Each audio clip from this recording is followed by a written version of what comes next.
Now Probert got the right hand free. He's loose with the right hand, and he starts to retaliate, and down goes Nyland, and the two of them are hammering each other. Knights of Columbus, that hurt. It's old-time hockey, the way you're supposed to play. You throw a little lumber if a guy gets in your way. You play like Gordie Howe or Eddie fucking Shore. We can't all be Gretzky, some news or Bobby Orr. Hey. The enforcer of all hockey podcasts. It's the Biscuit. It's the Biscuit.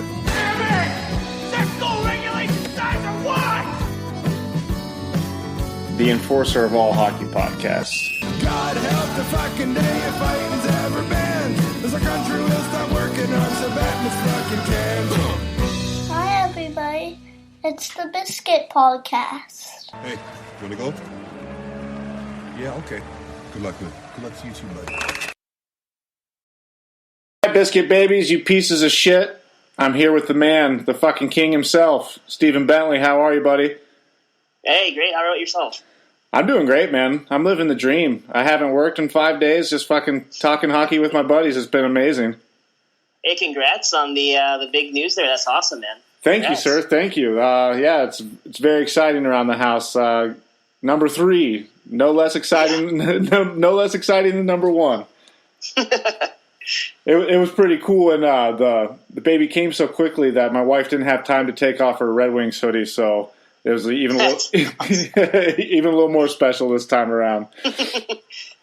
Right on. That's awesome. Steven, I'm not gonna sugarcoat it for you. I don't like the Kings. Hey, I don't blame you. I know you're a Blue Jackets guy, right? That's right, buddy. So you know very well. We stole a couple guys from you there, so yeah, a couple. Like you won us 2 cups. hey, you're welcome, buddy.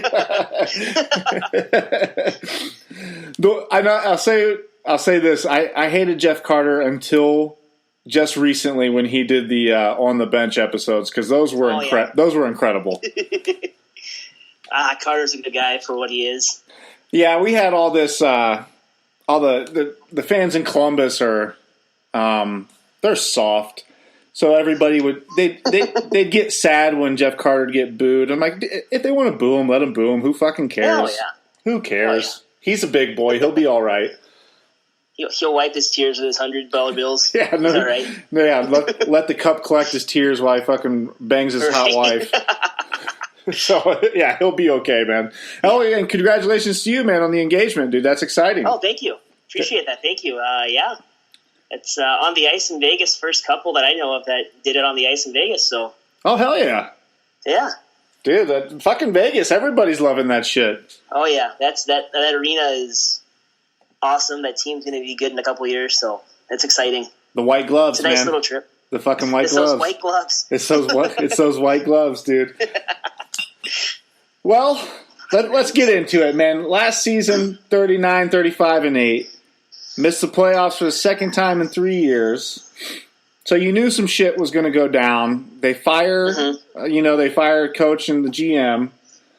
But they don't get too crazy with their rehires. They kind of, because the coach was at Stevens, and then obviously Rob Blake, the new GM, were from within the organization, if I'm not mistaken. Yes, absolutely. Yeah, Stevens was an assistant coach, and Rob Blake was the assistant GM. So.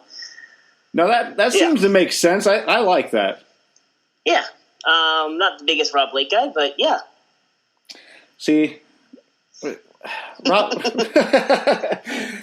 a Kings fan, I do like Rob Blake, and then you got to shit on me for that.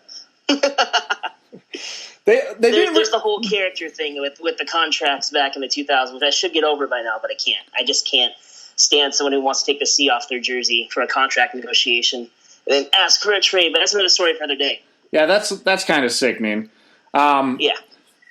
Speaking of C's getting removed, how's your boy Dustin Brown going to be doing this year? Last season he went through this whole program with this personal trainer and looked really good, didn't really produce. I happened to go to the game on Saturday, and he looked great. He looked like he was in great shape. He was carrying that line. He was with Kopitar and Camilleri, which I don't know about that. That was a good line 10 years ago, but Brown was definitely the quickest of the three, which is very surprising.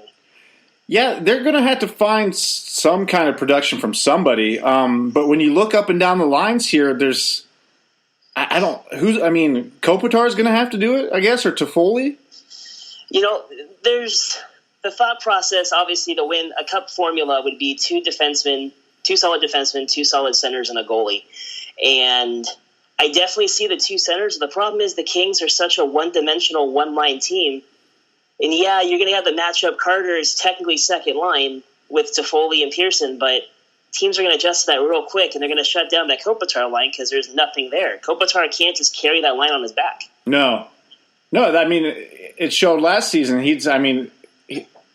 you just had to gun for him, it's shut that line down. Yeah, absolutely. And then the Carter, Toffoli, Pearson line can't do anything because they're getting the big matchup and they're getting shut down too. So, then you see the Kings scoring 1 goal in 2 games, like happens frequently last season, the year before too. And it just, there has to be either a major system change, which there really wasn't. Obviously, the preseason game, take it with a grain of salt, but there really wasn't much of a system change on Saturday with the Kings-Canucks game. Yeah. Or it's going to have to come from within. And, there's prospects that can move, obviously, Brodzinski, Kempe, but are they bona fide blue-chip top 6 guys? I don't know. I guess that's what we need to see, but... And they're just not getting fuck all for goals or points. Right. I've never heard of an NHL team getting an offensive coordinator. I think they hired technically an offensive coordinator for this season with the Kings, which is strange. Yeah, that's odd. Yeah. That's some fucking LA shit. Yeah, I don't know what that's just grasping for anything. Like, please help. We need something. It blows my mind. Who was the dude that got in the fight the other night on Saturday? That is Curtis McDermott, who is an Ontario Reign season ticket holder, which is the AHL affiliate, which I'm still upset about the Western Conference final 2 years ago. But that's Curtis McDermott. He led penalty minutes for the Reign last season. He got really close to the limit for fighting majors, which I love. A kid just annihilates people. If you YouTube Curtis McDermott, that guy is just an animal. Yeah, dude, I like him. Does he even have a shot at coming up on the roster at all? He does because he is no longer waiver exempt. Himself, Michael Mersch, there's a few other players that I don't think will make the team, but Michael Mersch, who is a pretty big power forward who played this somewhat similar game, but he's a forward, obviously. But, he's coming up. He's waiver eligible, so you would think that in theory, they would send down maybe someone like Kevin Gravel, who is ready to be in the NHL, to keep up McDermott, just because he has that toughness, but he's also waiver exempt. So there's going to be some finagling here at the end of the training camp for sure.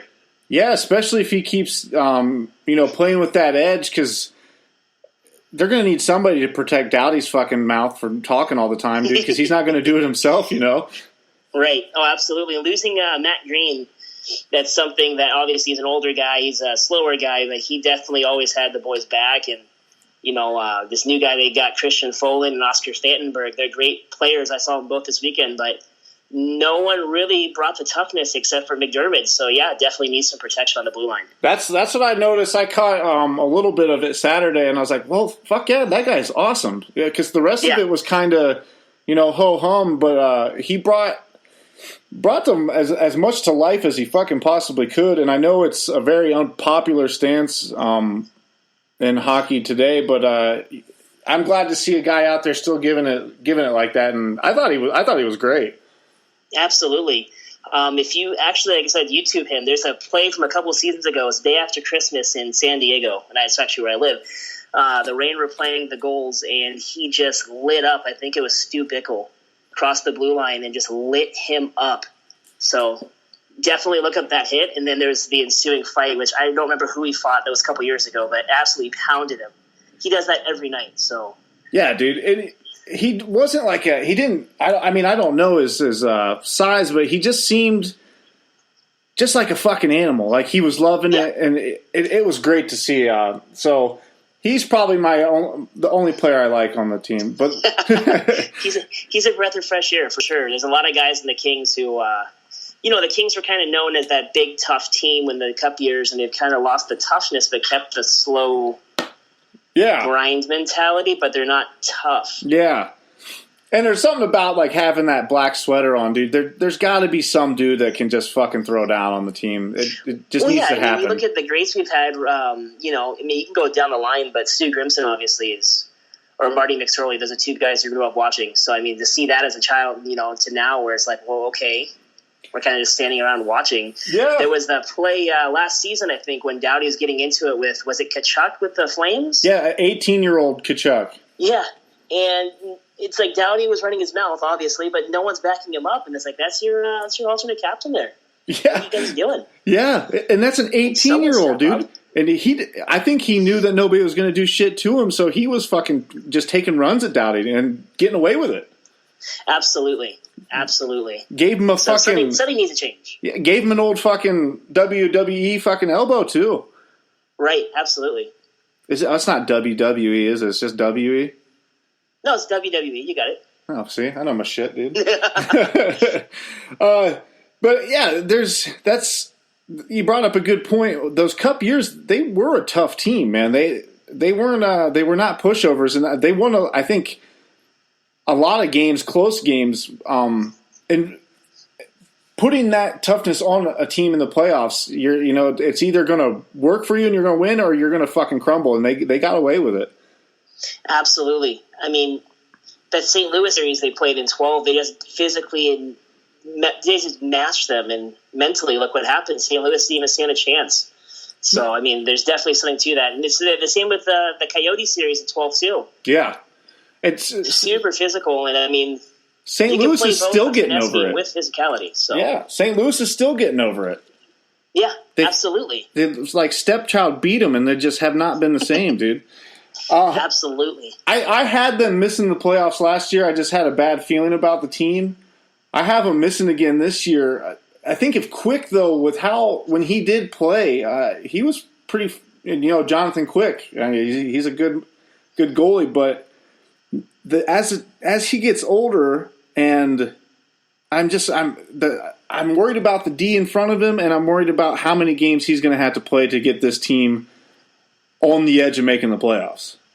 Definitely, I agree. One thing with Daryl Sutter that he was really notorious for, and that goes back to his days with Mika Kiprusoff and stuff in Calgary and Nabokov in San Jose, is he overworks his goalies. And, I mean, yeah, that's great when you're in your early 20s, but you start getting to your late 20s, early 30s, having groin issues, you can't play these 70 games a season. So, I mean, yeah, Quick's one of the best goalies, if not I think, personally, he's the best goalie in the game. That's subject. Obviously, Carey Price is right there, too. But well, you gotta say Quick's at least top 1, 2, 3 American goalies for sure. Oh, absolutely, no doubt. But now you're going to who's your backup goalie? Well, you don't even know. It could be Campbell. It could be Darcy Kemper, who's coming from Minnesota as a free agent. Do you trust them? I would like to see Kemper honestly do it. I think he could help. Play 20-25 games for him and take a little bit off of Quick. Absolutely. I've actually was blessed to see Kemper play. He was in AA ECHL when the Reign were ECHL, and he played in Ontario for about 20 games, and he was phenomenal. So I'm very happy to see him there. But, again, can he take that workload? We'll see. Is Zakov still with the organization? Yes, he is. He's probably starting with Ontario. Don't know how true this is. I've heard quite a few rumors that they are trying to shop him around. Does the team need that goalie? Who knows? Someone could probably use him. If you have Kemper and Zakov there, I don't think there's any reason to keep Zakov down in the AHL. I think he's ready to be a number 2 somewhere. Definitely, and you have, like I said, Campbell there too, and you have this new kid, Cal Peterson, who is the captain of Notre Dame, and he's a very good goalie. Holy fuck! He plays for LA. Yeah, he signed with LA this summer. Holy shit, dude! He's so fucking good. Yeah, he signed this summer 3-year deal, and the pipeline's definitely full again in LA. So, oh fuck, LA is going to be good again. God damn it! That's the plan. Okay, so you fire Quick, get rid of Kemper and fucking everyone else, and you play Peterson now. He's a fucking stud. Oh yeah, I've seen film. Obviously, I don't get to see too much college hockey here in California, but from what I've seen, there's a little bit on CBS Sports, and obviously YouTube's a great resource. But that guy's phenomenal, just a solid goalie. Yeah, solid goalie, a great dressing room dude. He wore the C in Notre Dame. Yes, which is phenomenal. Yeah, the only that's goalie I've heard of doing that I can think of was Luongo back in Vancouver a long time ago. So they fucking. I can't believe it's actually banned in the NHL. Yeah, thanks, Roberto. Yeah, like cool guys, cool Bettman. It would take everything away. Why? It doesn't fucking matter if a goalie has a C on or not. Yeah, Bettman's got an agenda. I don't know what it is. That guy is just that's another podcast. But that guy is a madman. Yeah, we'll have a hate cast for him one of these days. We need to have myself, you, and Fourth Liner need to do a 3-way podcast about Bettman hate. That would be phenomenal. I'm not even sure he knows who Gary Bettman is. Yeah, that's true. Who knows? I'm sure he could work on hating him, though. That's for sure. That brings up a good segue here. I'm sure you've been voting. I know I've been voting, but Fourth Line Voice is running a Enforcer tournament right now, and it's been a lot of fucking fun on the internet. I think we're in the second round now, but you guys should get on Twitter and go vote on that shit. It's been a blast. Yes, absolutely. I've been getting on my Twitter, and it has like 120, 99 notifications. It's just a bunch of Canadians calling me a fuckboy for voting for like Dave Schultz. How can you be a fuckboy for voting for Dave Schultz? That's insane. Because they had him in the first round against Colton Orr, and I don't know, dude. Colton Orr was phenomenal but he's that's dude. I said, intimidation alone. I think Dave Schultz grabs Colton Orr and he just shits his pants. But absolutely, dude, they almost had me crying. They were making fun of me so bad. Wow. Wow. Is it a Toronto bias? Like, what? Dude, that has to be, that has to be a lot of it, not wanting to pick a flyer and, Colton being the badass he was for Toronto. Man. That's what I was like, dude, there's not a fucking 9 out of 10 times Schultz has taken him, dude. How was that even a matchup? That was a horrible matchup there. He was fucking pulling the names out of hats, dude. And that's how he set it up. I don't think there's no other way to do it, I guess. But there were some of them you're just like, how am I supposed to fucking pick between these guys? What the fuck? And then, I did see that. Who was it that was saying that Sean Avery should be in there and should be high ranked? I don't know who that was. I kept seeing that. Oh my god, that was some ass clown. I can't believe he was even brought into the tournament conversation. He's not even an enforcer. He was a pest, but he wasn't an enforcer. No, it's not a fucking diva shit talking contest. It's a goddamn enforcer tournament. Right. It was the same guy that fucking likes Colton Orr over Dave Schultz. He brought up Sean Avery somehow. It's like, man, you guys are losing your fucking minds, dude. You new age kids are out of your minds. Yeah, you've lost it. If you don't think there's a place for a fucking enforcer on the fourth line, I hate you. Buddy, what do you predict out of your Kings this year, man? What do you see going down? You seem close to the team. You've seen them play. What's going to happen? What's got to happen? What do you think's going to happen? All the planets have to align for them to even think of the playoffs. I'm going to say 10th or 11th place in the West. Right. The problem now is the same problem that's been since 2015 is who's going to play on the wing with Kopitar. You can't put, obviously, Dwight King, he's not on the organization anymore. But you can't put a Dwight King, you can't put Trevor Lewis and expect him to work with Kopitar. You have a world-class center. You have to have a world-class winger. No, Trevor Lewis has no business being up there with Kopitar, ever. Right, absolutely. There was a Dean Lombardi quote from years ago, right before actually they traded for Jeff Carter, that says in drafts he would rather take a center over a winger because a top 6 center is impossible to find, but a top 6 winger comes easily. But no one can seem to solve the problem. So I don't know what has. Obviously, there has to be a first line left winger. You can't sign Camilleri. You can't. I mean, I love Prust, but you can't. Why would you put Prust on a PTO? Dude, and I know I heard a lot about Dustin Brown being dealt last year or, being put up for the Vegas draft. Is there any chatter about him being dealt out this season as well? Not at all, but I will tell you something interesting that I have heard several times. By the way, I have nothing to do with his blog, but Mayor NHL is the best coverage for LA Kings at all, ever. His stuff on prospects is phenomenal. His rumors are 9 times out of 10 spot on. There's been a lot of talk about doing something with Gaborik, whether that is putting him on waivers, whether that's trading him for a conditional pick. Gaborik was definitely talked about getting bought out, but then he was injured. Yeah. He had to get surgery in the offseason. Gaborik? No, not at all. I would rather. Again, I'm hearing that. I'd rather see that. Definitely need to do something. The problem with the Kings right now is there's no prospects to trade. There's no prospects coming up. You have your Kempe, Brodzinski, but are they really, again, are they blue chip? The only prospect the Kings have right now is Paul Ledoux. He's not going anywhere. He's going to be the next top 4 defenseman, but that's 3 to 4 years out. Now, is Gaborik healthy right now? He is not. He's still, I think it was a knee surgery that's been bugging him for a couple seasons, so he's still coming back from that.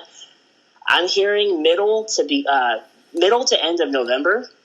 And then, of course, when that happens, Camilleri's going to get assessed and the whole roster. You're 20, 25 games in, you can assess from there, see what you're going to do. But Gaborik is not healthy. He is skating after sessions at camp right now, but he's not ready to go. He won't be there for the beginning of the season, barring anything unforeseen. He's not going to be ready until about mid-November.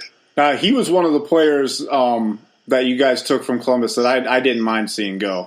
He didn't help Columbus out at all, and it really, really seemed like he did not want to be there. So, and I see that a lot with Gaborik. I happen to follow him on Instagram and Twitter, and I just see him partying in the French Maldives or whatever. I'm like, I understand you were hurt, but shouldn't you be training or something? Yeah, at least get get a stick in your hand. Yeah, absolutely. I see that with some of the prospects I'm not going to name. But I see a couple of the Kings prospects that are out partying in Europe, and I'm like, you guys, you should probably be skating and weight training. Yeah, because they're not drinking every day. Because there are guys that are training and skating and getting at it. So absolutely. Yeah, that's not going to when you make it to the show to the NHL. It's not going to work. You can get away with it up to a certain point, but then that's going to stop. Absolutely. Is there any? With them being in the Pacific, they're going to have to play out of their minds to get to the playoffs. Definitely. Not only do you have to worry about Edmonton now, but you still have Anaheim, who's still a powerhouse. You still have San Jose, who's not terrible. They're not done yet, I don't think. Arizona is going to be the surprise team of the season, I think. They're crazy interesting. The past 2 or 3 years about Columbus, now I'm saying it about Arizona, because obviously Columbus, they're not a surprise team anymore. They're supposed to be there now. Right. Arizona is the surprise team now, for sure. I've been watching these guys, obviously, for years, and they've been getting these guys like, Domi and Duclair, who's but he's definitely getting there. And, Arizona is going to be a handful. I agree full-heartedly. If they made a wild card spot, I would not be shocked at all. Absolutely. I 100% agree. I definitely see that. And, they had what they got, who's Ranta in the net. Ranta, yeah. They got Ranta in net. Yarmelson. Domingue. Yeah, dude, the moves they've made, that team is young, talented, fast, tough. They're going to be not only, good, but they're going to be fun to watch. That's going to be a fun team to watch. That's absolutely. They're going to be what everyone I think expected Edmonton to be last season, and this season that's going to be Arizona. Yeah, I would imagine a lot of my West Coast, because I'll watch the East Coast games, and then before I go to sleep, I'll put on the West Coast games. I'm sure I'll be stopping by Arizona games quite a bit this season. Absolutely, they're going to be exciting. So that's my dark horse out of the West, and again, I don't think LA is going to do unless. Somehow, some way, they can get Duchesne or Landeskog or something, or they can get someone out of the blue to play on the wing with Kopitar. That's number one. Then number two is finding another defenseman. If the Kings can't do that, they can't do it from within the organization, they're done, and they're not going to be good for a while. Dude, I'd like to see Landeskog go out there. Yeah, that'd be very interesting with Kopitar. That'd be very, very interesting. And Brown. Are they from the same country? No, I think Kopitar is the only NHL player from Slovenia. Okay. Which is like this little country in the middle of nowhere. So right. Well, can you even pick 3 stars on this team? You're not going to like it, but obviously I think Doughty is one of the top players in the league. Quick. And I really like Pearson. Do you? I really like Pearson. That's one play. I would rather lose Toffoli over Pearson, and I like Toffoli a lot. Now, Doughty 2 seasons ago made me respect him at least because he played like the Norris Trophy that they gave him. He really deserved it. And then I thought last year he was back to his annoying ways. So we'll see what happens with him. I'm going to go on a little bit of a tangent here, if you don't mind, about that, actually, because there's something kind of bugging me if I got, 2 minutes. Let it rip. Biggest reason why Doughty is like that, there's 2 big reasons. Number one is losing Willie Mitchell. Willie Mitchell was basically like his big brother. He kept Doughty in line. He kept him cool, calm, collective. Once Mitchell left, Doughty changed a lot in his on-ice antics. Off-ice, he's one of the greatest guys in the world. The reason why Doughty had such an off season last season, and I love Derek Forbort, but he had to cover for Forbort. Forbort is definitely a 5 or 6 defenseman, not a 2 defenseman. Mm-hmm. And Sutter kept putting Doughty with Forbort. That goes to what I was saying about having 2 centers, 2 defensemen, and a goalie. If you don't have that second-line defenseman, who Jake Muzzin would be a perfect fit, but Jake Muzzin would be a perfect fit with Doughty. Yeah. There needs to be – the Kings have not been the same since Voinov, who, fuck him, he's a piece of shit. But, what he did to his girlfriend or wife or whatever is unexcusable. I would never want to see him in a Kings jersey again. Wait, what'd he do? But, he beat her senseless, and she was gushing blood all over the place, and she was knocked out. Christ. Slava Voinov did that, back in 14 or 15 during the lockdown, him. I believe. Fuck him then, yeah, for sure. Yeah, absolutely. Fuck that guy. But if they could find someone to play second-line defense and put Muzzin with Doughty, because back in the Cup runs, that's when they had Mitchell there, that's when they had Green there, you had a good, solid defensive core, but there's no one to cover that second defensive line. Now, is there anybody in the pipeline that you could see coming up and maybe coming up with Doughty? And, being like a Zach Werenski type player and coming up and having like a rookie year like that? You're going to see a lot of Paul Ledoux. He is out of Notre Dame. I'm sorry, out of North Dakota. Excuse me, North Dakota. Don't ever want to mix those two up. No. He's going to be a very good defenseman, but he's more of a 3-4 guy. And he's about a year or 2 off, but he's great. Kevin Gravel is very good. He's a 5 or 6 guy. Again, Derek Forbort, he's a 5 or 6 guy, but there's not really that Slava Voinov-esque player that can take over, at least right now, that I can see. Is there one coming? I don't see the next 2 or 3 years, but, I really liked that Fantenberg kid out of Sweden. When I saw him on Saturday, if he can consistently play like that, because I've always seen that's the first I've ever seen him play, I could definitely see him in a couple years blossoming into that player. But as far as this season, you're not really going to see anyone that's going to blow you out of the water. Kempe, if he can come to camp and shape, and he's a forward, obviously. But really, there's not, like I said, there's not a prospect in the Kings organization that's going to blow anyone's minds. How are they cap wise? Struggling. I want to say they have about $5.5 million of free space right now. But again, they have no prospects or picks really to trade for anyone. Right. They're in a rough spot as an organization, man. Absolutely. If it takes a couple years of losing, though, and get some picks like, back in the day, because I'm a lifelong Kings fan. So, obviously the 2 cups in 3 years is phenomenal. If they have to be kind of for the next 4 or 5 years and we get some good prospects out of it, I definitely don't mind that. I'd like to see us win the cup this year, but that's definitely not happening unless there's some major changes. Right. Well, and that's part of being a fan of a team, man. There's ups and downs, and like you said, you did 2 cups out in 3 years or whatever it was. That can keep you happy for a while, There's one more thing that I want to go before. I don't know how long we got on this, but one thing that I was actually talking to my buddy about at the game on Saturday is Kings fans, we need to let go of the past. Obviously, the 2 cups in 3 years is phenomenal. Greatest hockey times of my life besides the games that I play in. But we need to let that go, and the next cup is the best cup. So I think from the top down organization-wise, even president, vice president, GM, I feel even the fans in the stands, I feel everyone's very complacent. And that's been something that they've been struggling with for a while too. So well said, man. Hopefully That's a very good point. That's a hard thing for any sports fan, especially when you live and die with your team. I know people think it's silly often, but if it's something that you enjoy and something that makes you happy, people can suck a dick. But there's a point though when you're at the stadium and it's been 7 years or whatever, 6 years since you last won one or a couple of years, it's time to let them do what they have to do as a business and get back to that winning point. Absolutely. If the Kings decided they needed to trade, who I love, they like, hey, we need to trade Kopitar to get so and so. If that helps them win the next cup, then Kopi, I love you, but you're gone. You know what I mean? And I feel like a lot of fans are very nostalgic about it.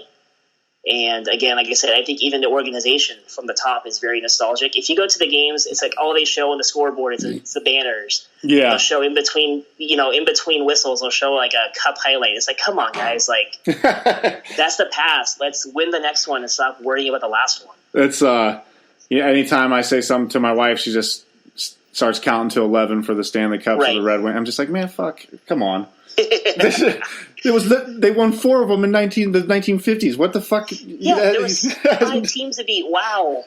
yeah, exactly. They beat. There's fucking 6 teams. God. Toronto fans. That's what the Habs fans, man. I don't even think you deserve, a bunch of those cups. I'm taking them back. It's like, hey, we're the best team in the world. We have the best players. So yeah, no one can have these guys. Yeah. And we're going to beat the other 5 teams every year for forever. For 20 years. Ooh. Until the fucking Americans come in. Right. Americans. Steven, dude, this has been a blast, man. I'm so happy you came on, and you guys will be back. It's cyclical, dude. It's all come back around. Absolutely. Hey, as long as we beat the shit out of the Ducks and the Sharks, I'm okay with that. Hey, but little battles, little victories, man. There's nothing wrong with that, dude. Hey, but you're gonna fucking beat the shit out of the Golden Knights now too. Why not? I have a soft spot for him, man. Dude, I do too. I don't know what it is, man. I don't know about their Twitter account, but I definitely have a soft spot for him. I liked when the Wild came around, but I didn't give a shit about Atlanta. I didn't really care that Winnipeg was coming back. There's something about that Vegas team where I'm like, yeah, that's pretty sweet.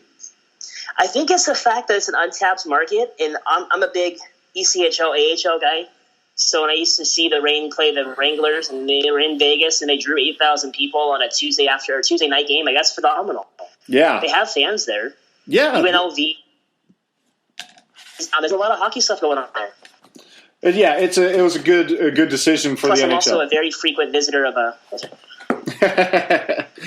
Hell yeah, dude! Sorry, you're breaking up there. I didn't hear the last thing you said. You broke up.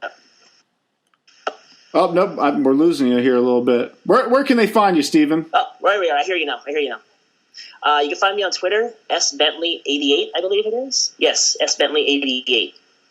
And that's the best place to find me, to tell me that I'm wrong about everything I just said. Am I allowed to tell the Biscuit Babies what you're going to do in the future? Oh yeah, absolutely, you can. My man Steven here is in training to be a professional wrestler, so keep your eyes and ears out for him.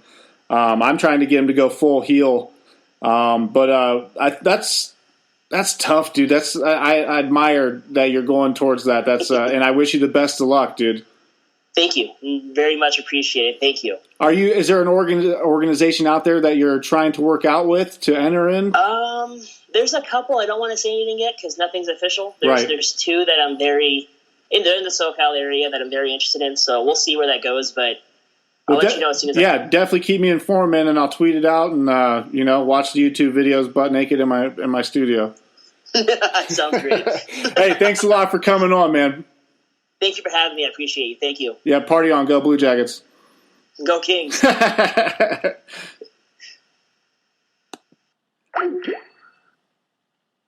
All right, Biscuit Babies. That was Steven Bentley, LA Kings fan and a buddy of mine.